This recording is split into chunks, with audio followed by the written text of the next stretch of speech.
আসসালামু আলাইকুম। হ্যালো ভাই বোনেরা, কেমন আছেন? আশা করি সবাই ভালো আছেন। আমরাও ভালো আছি আলহামদুলিল্লাহ।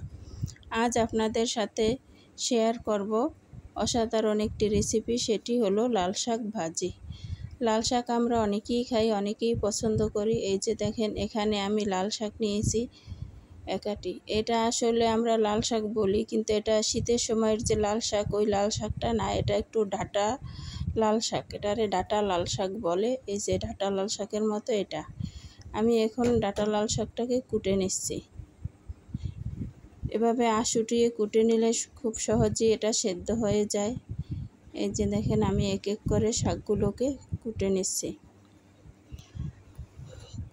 কুটে আমি শাকগুলোকে আস্ত করেই ধুয়ে নিয়েছি। এখন আমি একটি ছুরির সাহায্যে শাকগুলোকে ছোট ছোট করে কেটে নেব। এই যে দেখেন, আমি এখন ছোট ছোট করে শাকগুলোকে কেটে নিচ্ছি। শাকগুলো দেখতে যেমন সুন্দর, খেতেও অনেক সুস্বাদু ও মজাদার। এই যে দেখেন, আমি শাকগুলো সুন্দর করে কেটে নিচ্ছি। এভাবে আপনারা কেটে নিতে পারেন, বা বড় বড় করেও ভাজি করে নিতে পারেন, কোনো সমস্যা নেই। যে যার মতো ভাজি করে খেতে পারেন। এই যে দেখেন, আমার শাকগুলো কাটা শেষ। এখন আমি এখানে একটি প্যানে তেল দিয়েছি, তেল গরম হয়ে গিয়েছে। এখানে দিয়ে দিলাম কিছু রসুন কুচি, দিয়ে দিলাম পেঁয়াজ কুচি, কাঁচামরিচ কুচি। এখন এগুলোকে আমি একটু বাদামি কালার করে ভেজে নিচ্ছি। এখন আমি কুটে রাখা শাকগুলো দিয়ে দেব। শাকগুলো আগে আমি ভাপিয়ে নেই, আমি একেবারেই তেলে দিয়ে দিয়েছি, কারণ এভাবে শাক রান্না করলে শাকের কালারটা নষ্ট হয় না।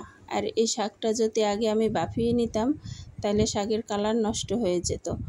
এই জন্য আমি ভাপিয়ে না নিয়ে একবারে তেলে দিয়ে রান্না করে নিচ্ছি। দেখতে থাকুন আপনারা, শাকের কালারটা কত সুন্দর থাকে।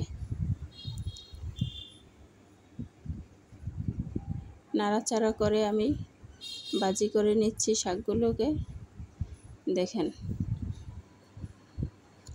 শাকে পানি দিতে হবে না। এই যে হালকা একটু পানি উঠে গেছে, এই পানিতেই শাক সেদ্ধ হয়ে যাবে।